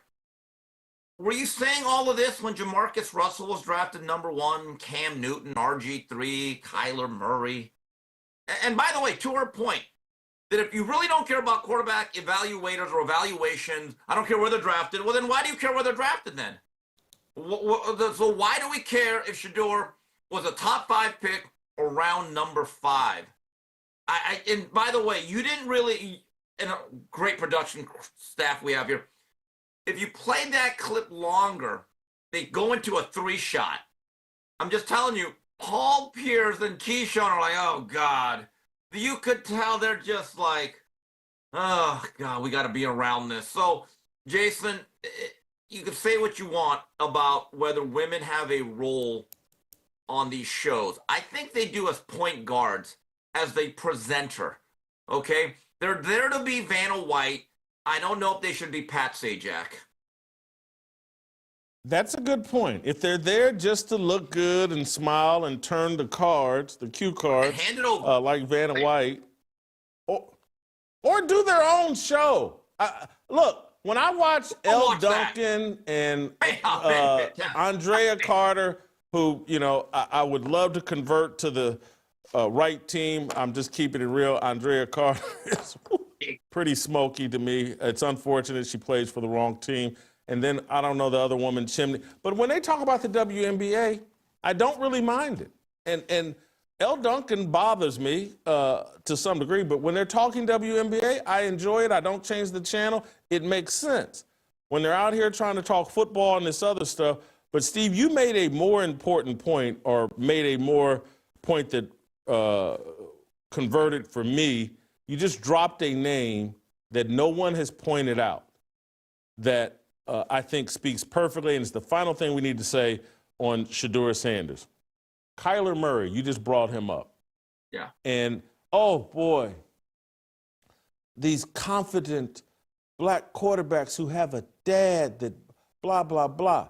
Kyler Murray is a midget. His dad was some sort of college quarterback. Kevin Murray. His dad, Kyler Murray, had the option of going to play baseball. And Kyler Murray and his dad, Kyler Murray has a huge ego and is cocky and, was talking about going to play baseball if he didn't get drafted by the right team and blah, blah, blah. His dad was heavily involved in his college process and in his pro process. Kyler Murray went #1 overall. He's a midget and went #1 overall. Yeah. Black, had options and leverage, threatened to go play baseball. And so this whole thing of, they're just afraid of this black quarterback with a dad who has leverage and blah, blah, blah, and they wanted to put him in his place. Kyler Murray's a midget. He went #1 overall and has a huge ego. The NFL couldn't care less. If they believe you can play, they'll take you up high. When they don't think you can play at that high of a level, they'll take you when it's safe. That's all that happened here. Yeah, in addition to that, I think Kyler Murray got the high score on Minecraft and Donkey Kong and Asteroids. He's a multi-dimensional athlete. Boom. Yeah, but Boom. Jason, the biggest mistake that I believe Deion Sanders made as a father is to tell Shedeur, you're good enough to play in the league, but the way I did things cannot be the way you do it, because I am an immortal. I was a freak. He goes, son, I'm going to be a little bit immodest here, which you're used to. I'm one of the greats. I was going to be drafted top 3, 4, 5, regardless of how I did things. You can't do it. So, son, we're going to clean up our act. You're going to go to every meeting. You're going to go to the combine and actually throw, and you're going to put on the best face, and we're going to clean you up and present you in the best available way. I don't think that discussion was ever truly had in an honest fashion, Jason. Oh, what you're saying, Steve, is Deion should have had the talk with his son. Ooh.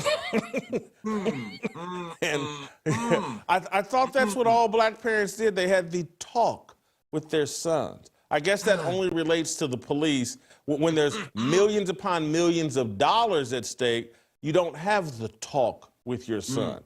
You just let him go out there and freestyle it and pretend to be a rapper and cost yourself $30 to $50 million. Great point. Steve, I want to ask you something real quick before I let you go. I'm going to talk about it a little bit more with Shemeka. What do you think about all these Eagles players having a scheduling conflict and not going to the White House, and the criticism Saquon Barkley's taking for going to the White House and enjoying his time with President Trump? Well, first of all, I want to salute Saquon Barkley, not just an incredible running back and a great football player, but truly a great American patriot. My salute to him. Here's the other, look, we have to be fair about this. If you are overly critical of people for either going or not going, look, it should be an individual choice. I get it. Not everybody is going to support Donald Trump. He's an incredibly polarizing figure. And to be fair, there were guys like Michael Jordan who skipped out on White House visits, and that was criticized. I really have a question, though. Was it your decision or was it your spouse's? Because I think people are making point of the fact that Saquon Barkley has a white wife and then Jalen Hurts has a black wife. So I'm just wondering, does Jalen Hurts actually not really care? Maybe he wanted to visit the White House, the once-in-a-lifetime experience, or did he get Bill Bird? Remember Bill Bird?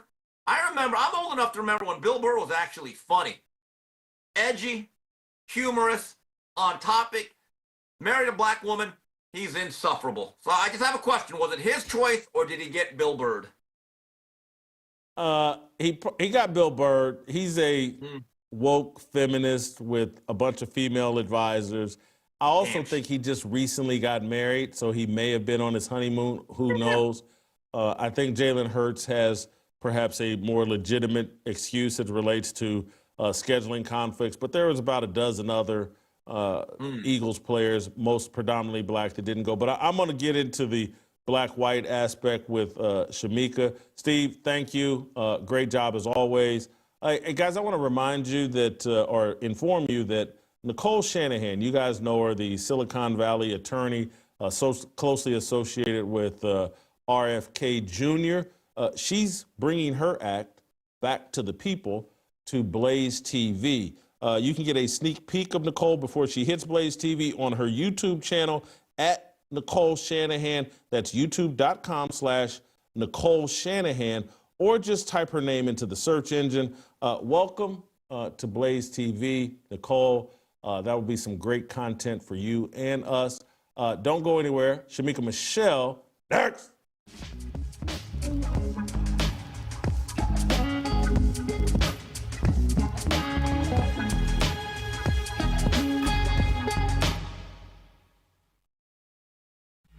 I'm 56, acting like I'm 30. Worship me like an idol, cause I'm worthy. Drop rose for snow, hoes wasn't pretty. Overplaying Travis Hunter did him dirty. Shedeur crying daddy, why they hurt me? Setting sack record sight getting blurry. Players decommitting, coaches start to scurry. Run into the transfer portal in a hurry. Your favorite black coach, I do no wrong. Get them wins up, or I won't be here for long. Call them ghetto rappers to get us in the zone. Who ready? I'm ready. Now play my theme song. If you see me, then you know it's about a bug. Not about my players, I don't give a. I'm the big dog, Shedeur my little pug. Diamonds on his wrist, Sandy hold it up. When I holler Pee-wee, that mean I suck. Manipulate my players, then I get them stuck. Take the cornerback for Colorado Buffs. Do you believe that? Nope. We ran out of love.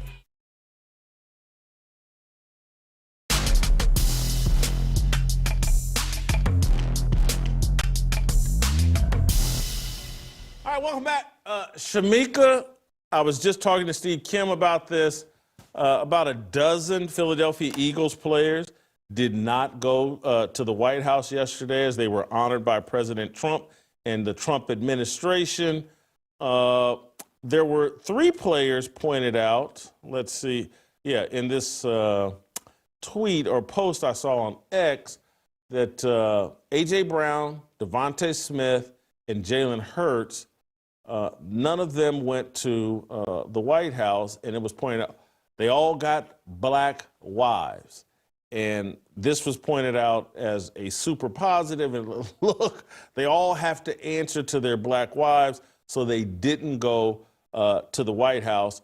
Jalen Hurts has an all-black management team or all-female management team that he works with. He's a hardcore supporter of the matriarchy and the feminist movement. I like Jalen Hurts. I love the way he handled his situation at Alabama. Been a fan of his, but he has bought into the symbolism of the matriarchy.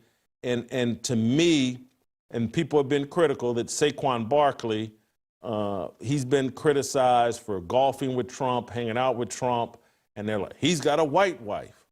And I have a completely different read on this, that, and I want you to correct me, freaks be here, it's just like, what you're seeing is there's an expectation in black culture, which is very matriarchal, is that man needs to seek the approval and of his wife, whereas in not even call it white culture, in Christian culture and among white women, man is to lead his wife, not seek her approval, not to be dismissive of her, but, you know, Saquon Barkley is going to lead whatever direction he is, and he's got a wife that's going to follow him whatever direction he leads, whereas among black people, we're all expected to get the approval of our wife,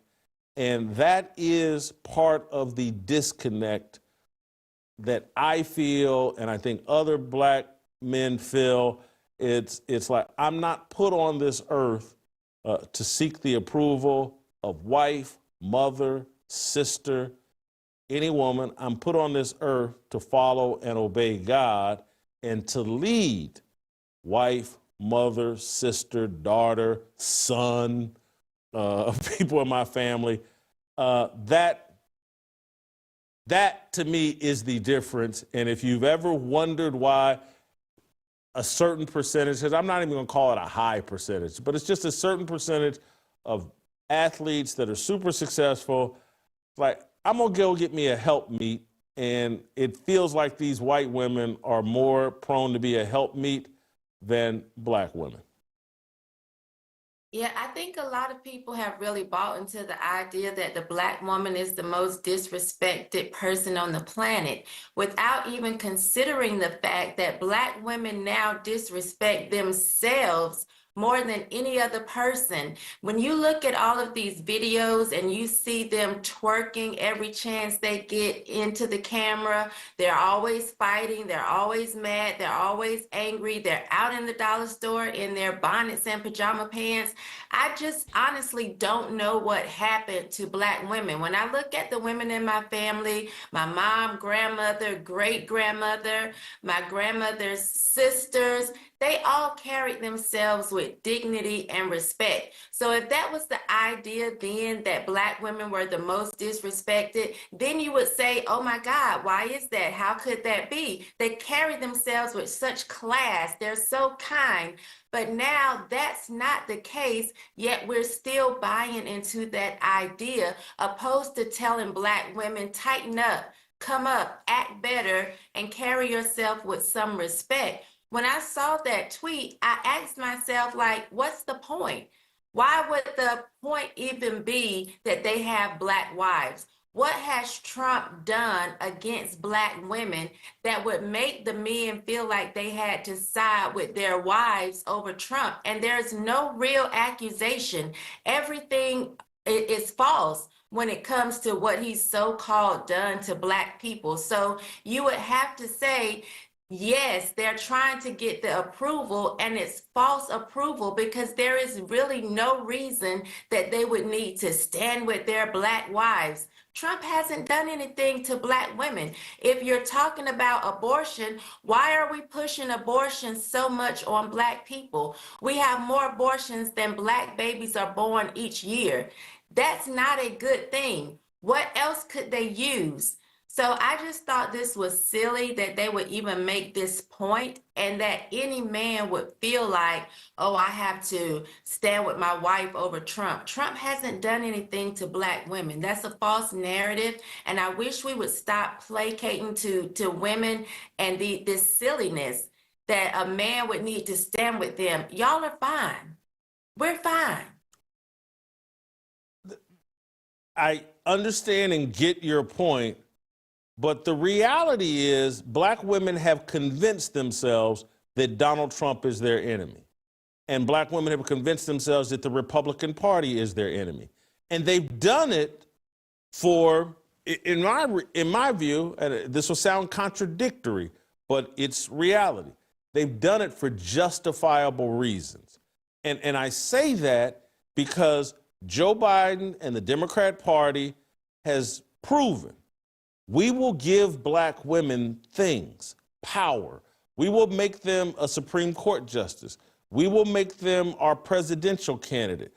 We will create a psyop where everybody pretends that Michelle Obama is Pam Grier, or that Michelle Obama is Holly Berry, that Michelle Obama is Taylor Rooks, or just, there are things, Big Mama Stacey Abrams is one of the smartest people, and she should be governor of Georgia.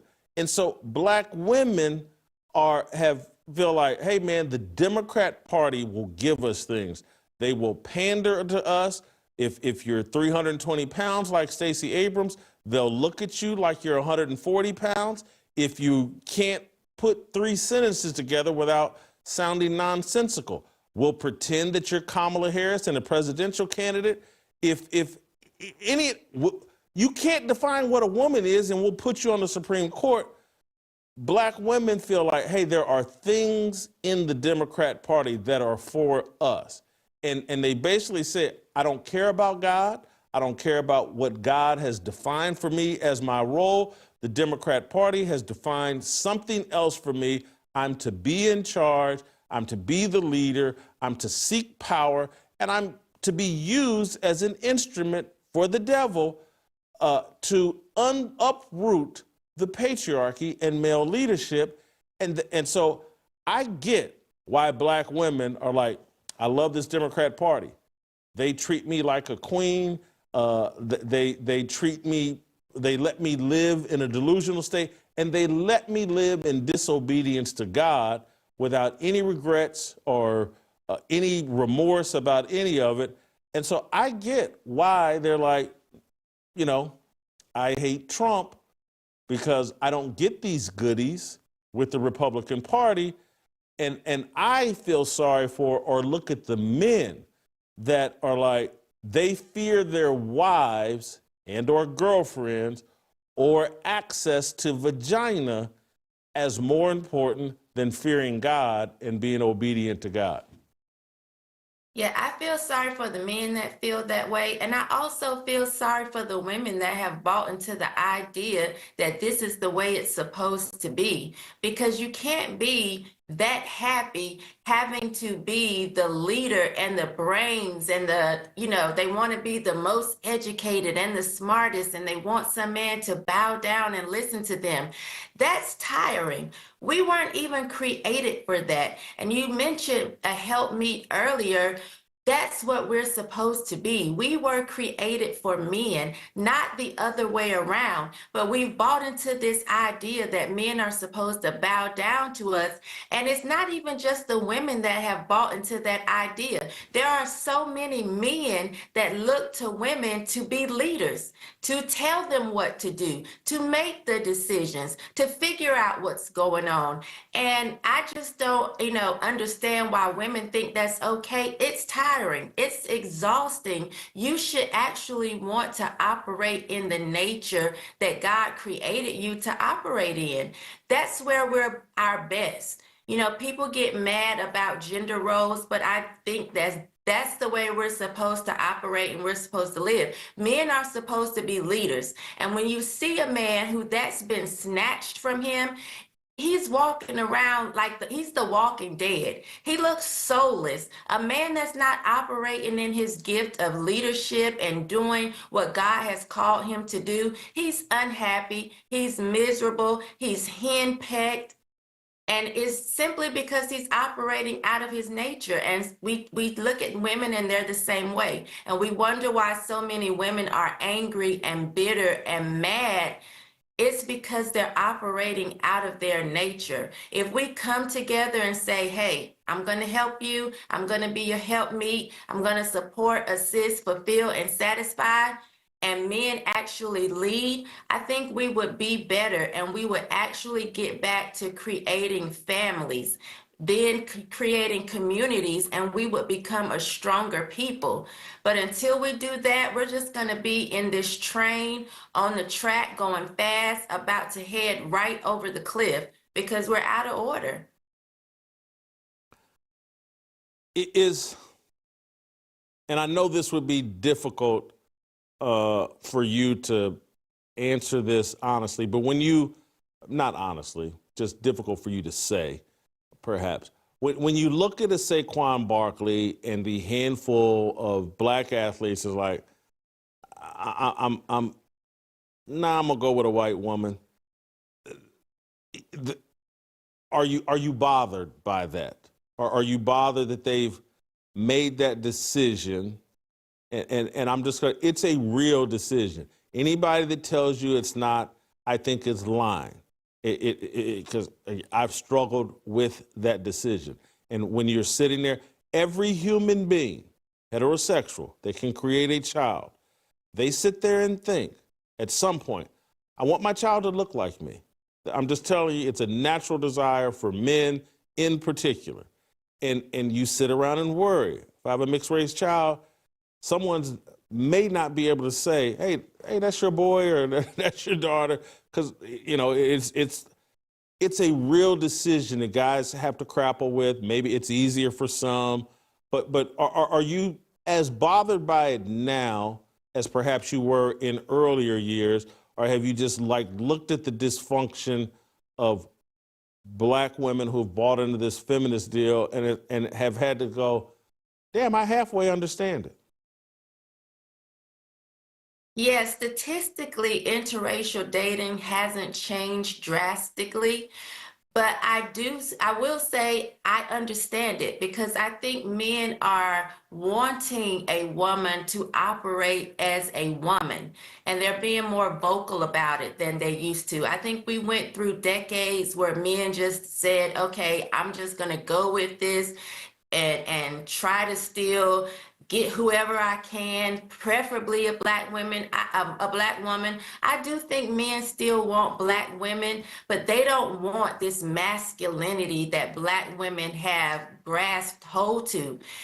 People are tired of that. I think black men, white men, Asian men, black women aren't being chosen as much, not because we aren't as beautiful. It's the masculinity. It's the refusal to be agreeable. It's the refusal to be fit. 4 out of 5 black women are overweight. People, you know, nobody wants to get with someone and you can't move her beside a Burger King because in a few years she's gonna be twice your size or 3 times your size. Men are starting to be a lot more vocal about what they want. They want a woman who is fit and who's feminine. And I'm happy about it. I understand it. And I love the fact that men are saying it because hopefully black women will take a step back and take a deeper look and say, we've been out of order. It's time for us to be more fit. It's time for us to be feminine. It's time for us to act like we want a man. We need a man, and we want to operate in the way God designed us to operate. I'm happy that it's happening, and I'm happy that it looks like it's happening more than it actually is, even if statistics says that it isn't. I'm happy that it appears that way, because hopefully it'll be a reality check for women to say, I don't want to be alone. I don't want to have to run to the sperm bank and have a baby. I'm hoping that it's a gut punch and that women will actually, especially Black women, start to pivot, because I'm sick of seeing it. I'm tired of seeing the women that want to talk like men, want to act like men, want to go toe to toe with men. You know, I'm tired of seeing it, and I'm so happy that it's happening. I understand it a lot more now than I would have 20 or 30 years ago. There is I'm going to say something really uncomfortable. It's uncomfortable for me to say. It'll be uncomfortable for some women to hear, particularly mothers. But there's a sacrifice that when you have a man, when you're married, there's a sacrifice and that you make where I don't want to be a burden for my child. And so that's one of the reasons why I stay married, so that I don't become a burden on my child. And your child may joyfully provide for you, but you want to give your child the freedom to provide for his children, his wife, and not play any role in interfering with that. And it's a very difficult thing for women, particularly Black women, to grapple with. They've been preached to and lied to and told by the media and everything, the whole culture, that no, your male child or male children should provide for you, regardless of what you've done or regardless of what position they're in. That's their job and that's their role. And there is a responsibility I think we all have for our parents.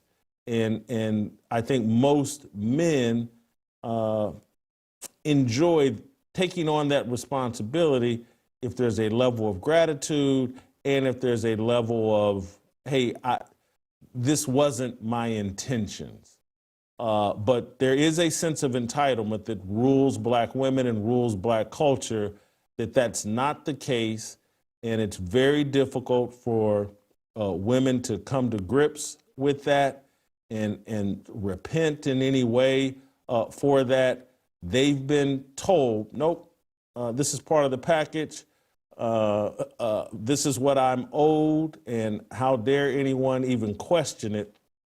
It's an interesting conversation. Shemeka, thank you so much. I got to keep it moving because I want to talk about Bill Belichick and his girlfriend, and I'm going to do that solo. Shemeka, thank you. I don't want you all will take care of a little bit more business.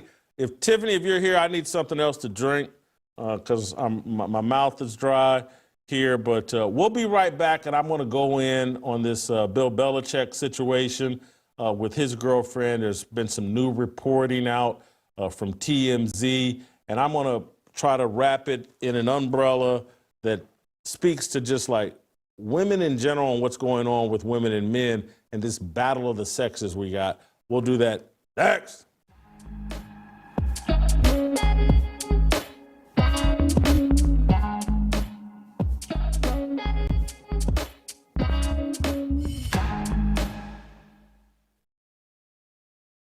Hey, it's Tucker Carlson. There's something bad going on with American men. It's been obvious for a while. It's measurable in a million different ways, but it's also right in front of your face. For that reason, I'm joining Jason on Friday, May 2nd in Nashville for the Roll Call 3.0 conference, and I hope to see you there. Join us at Fearless Roll Call 3.0. Real men, real conversations, real purpose. Tickets at fearlessrollcall.com. I've struggled with my health and weight loss most of my life, feeling sore, low energy, and having a hard time staying mentally sharp. But Relief Factor, it's changed all of that. I feel better, I move better, I think better. It's been a real transformation. And here's the thing, it's only $20 to try. If Relief Factor works for me, and I'm no easy case, it can work for anyone. Don't wait, call 1-800-4RELIEF or visit relieffactor.com.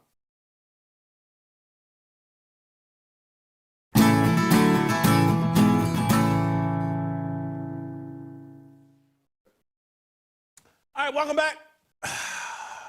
I want to end the show talking about Bill Belichick and his girlfriend and the 24-year-old girlfriend.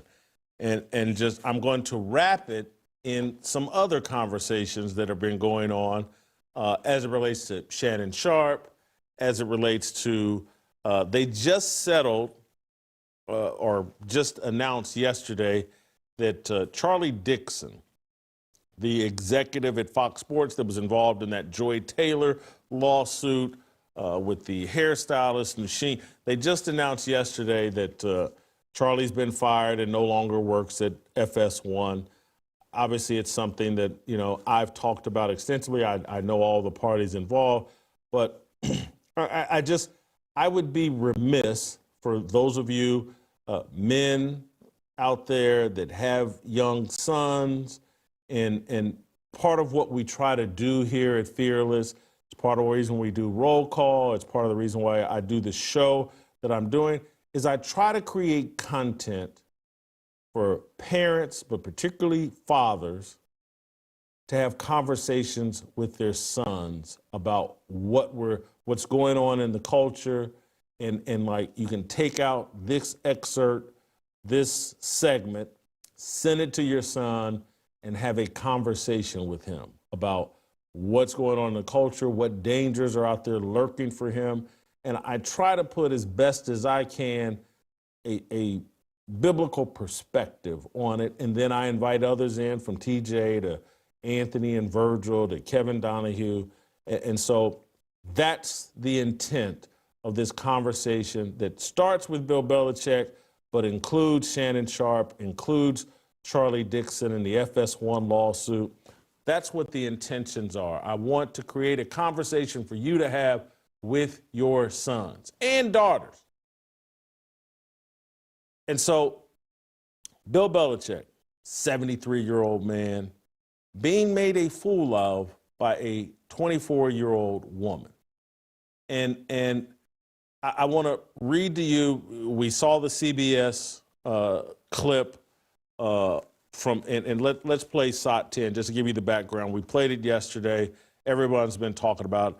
On Sunday, there was an interview released by CBS where Bill Belichick's 24-year-old girlfriend seems to be controlling him in the conversation. It was just odd and off-putting. Here's this Hall of Fame football coach that seems to be controlled by this young 24-year-old girlfriend that he's gone public with. Play the clip. The other change for Belichick is 24-year-old Jordan Hudson, his creative muse, as he writes in his book. Make sure that that's the... Jordan was a constant presence during our interview. You have Jordan right over there. Everybody in the world seems to be following this relationship. They've got an opinion about your private life. It's got nothing to do with them, but they're invested in it. How do you deal with that? Never been too worried about what everybody else thinks. Just try to do what I feel like is best for me and what's right. How did you guys meet? Not talking about this. No? No. It's a topic neither one of them is comfortable commenting on. So I just want to start here with a definition of the word muse. A muse can refer to several related concepts. Primarily, it signifies a source of inspiration, often a person or entity that inspires an artist or writer to create. This is the modern figurative usage of the word derived from the Greek muses. Here's a more detailed breakdown. In a modern context, a muse is a person, often a woman historically, or thing that inspires artistic communication. The inspiration can be a person's appearance, personality, or simple blah, blah, blah.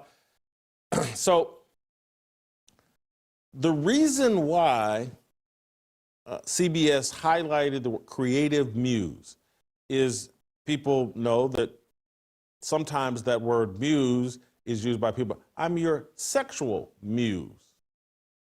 And so they're trying to use a double entendre to insinuate something. And I know that Belichick has defined her as his creative muse, but he allows her to go to NFL events dressed half naked, body out. He's 73 years old. He allows her to dress and appear publicly like a little young sex kitten, sugar baby.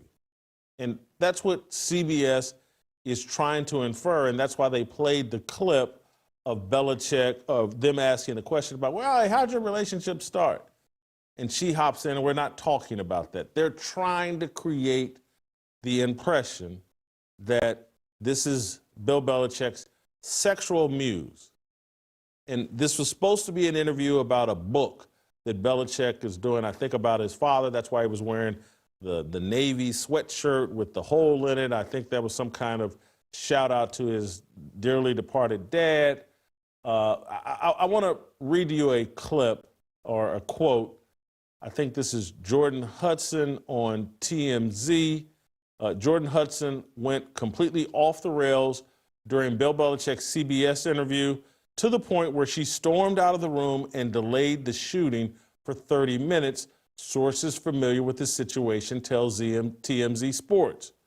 We're told outside of that baffling moment that made the final edit, there were numerous other instances of Hudson butting in.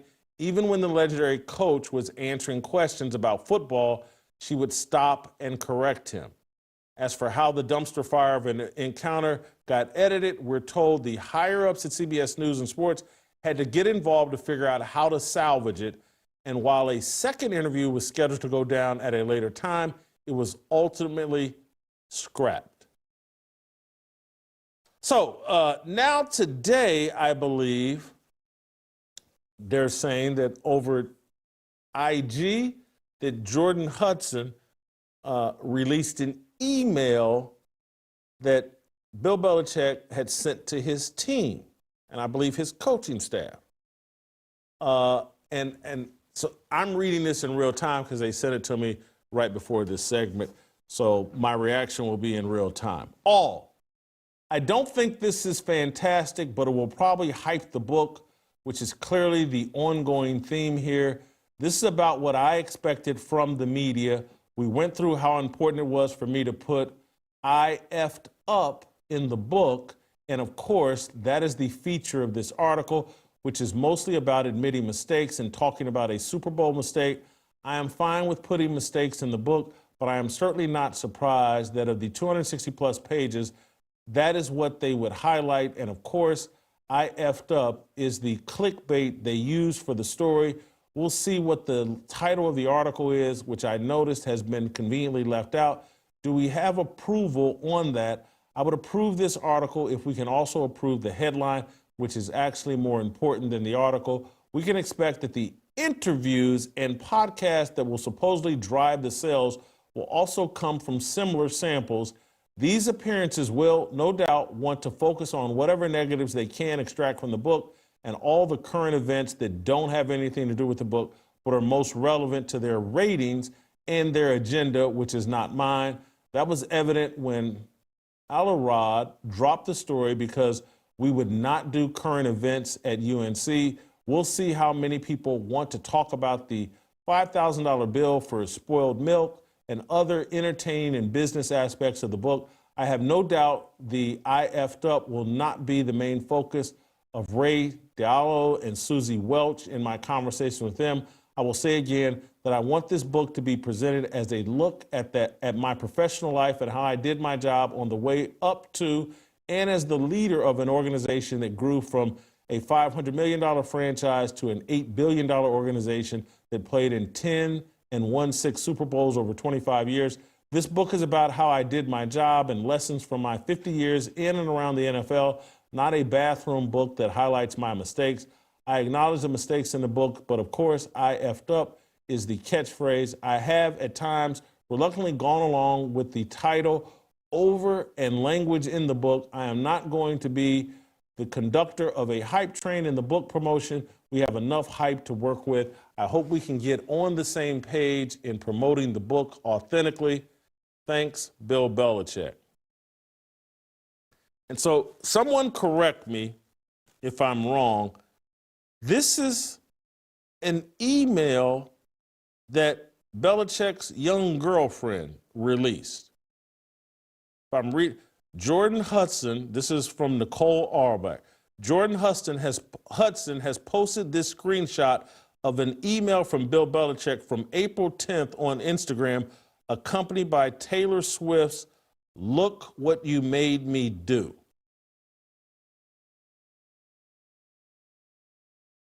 She's driving this Bill Belichick story.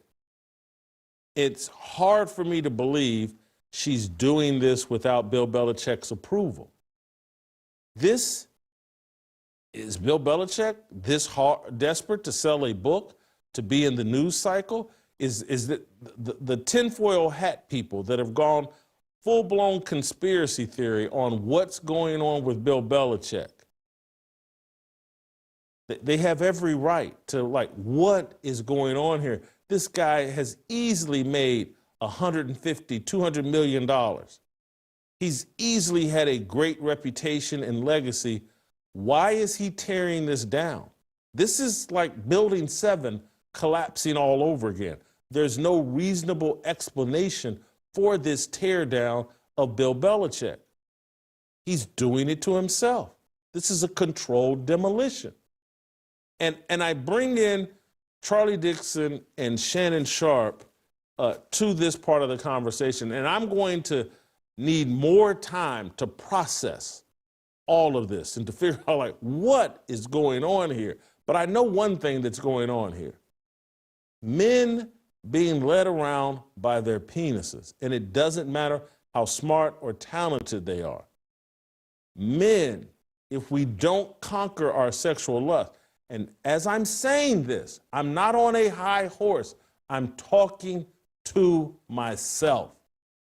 If we can't control our sexual lust, if we can't control our desire for young women, we will be made a fool of at some point, because this whole inference that these women, they're just so innocent and they're so good-natured, and no, there's no way they would do anything to harm us. That's all bogus and BS. Bill Belichick, if he's not coordinating this, and this isn't part of some humiliation ritual, this young woman is helping bring down a controlled demolition of Bill Belichick. This is the battle of the sexes. This is a woman using an old, vulnerable, insecure man to build her own self up. Charlie Dixon, talented guy that I like.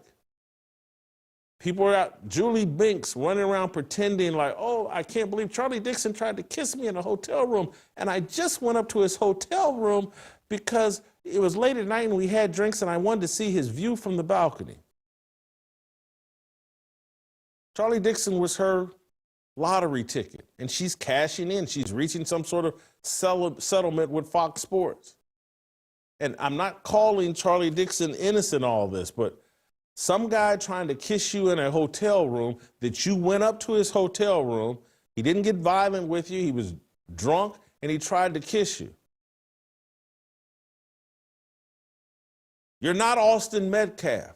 He didn't pull out a knife and stab you in the heart. He tried to kiss you. That's not worth millions of dollars. That's a woman that had a plan and executed it, and Charlie Dixon was her 401k plan, and she has now cashed in. In no way am I defending Shannon Sharpe, but that young woman cashing in on Shannon Sharpe. And I just, listen to me clearly. I'm not putting myself on some high horse. I'm talking to myself as I'm talking to you. I left LA and moved away because I have this same problem. Most men, heterosexual men, if you're honest, you have this problem. And for those of you that are married and are in the pursuit of holiness and made the right decision so that you could slay this sexual lust demon that we have. Hats off to you. You young men out there, there's a reason why you need to get married and commit to one woman and commit to a relationship. God, man, woman, children. You'll be made a fool out if you stay out here in these streets like Bill Belichick, like Shannon Sharpe, like Charlie Dixon, like Jason Whitlock. Marriage is the pursuit of holiness, not happiness. Do you understand the difference? If you get married thinking, I'm going to be happy every day, you get married thinking this is going to make you happy, you're going to make a mistake, and you're going to continue to pursue happiness. And eventually, some of you, a high percentage of you, will think happiness is a much younger woman who's willing to sexually pleasure you, and she will make a fool out of you. If you go into it, this is the pursuit of holiness. This is part of the preparation process to live at the foot of Jesus for eternity. Now you have a chance. Do you understand the difference?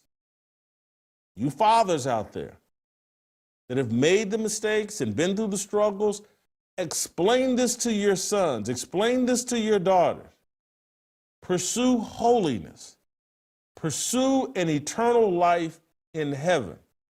If you sit down here pursuing happiness, prepare to be made a fool of and to participate in a controlled demolition like Bill Belichick's going through, like Charlie Dixon has gone through, like Shannon Sharpe is going through, and like me, if I remain an idiot, it could happen to me. It could happen to you.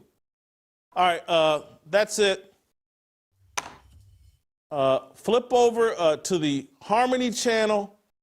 In 10 minutes, me and Jack Posobiec will be over there talking about the movie Sinners. That's it, and that's all for us today. Hope you enjoyed it. We'll play tomorrow. We'll see you tomorrow.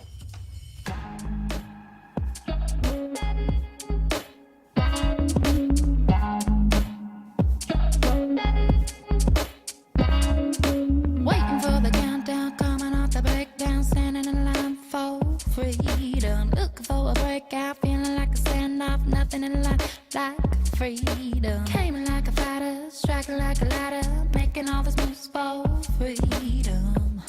I want freedom. No negotiation, my sister, no relation, we all just wanna have freedom. Sitting on a corner, never been alone, I'm breaking my back for freedom. Blessed, we are living, get back, we are receiving, all deceiving, we all wanna be free. We want freedom. I just want, I wanna be, I just want, I wanna be, I just want, I wanna be, I just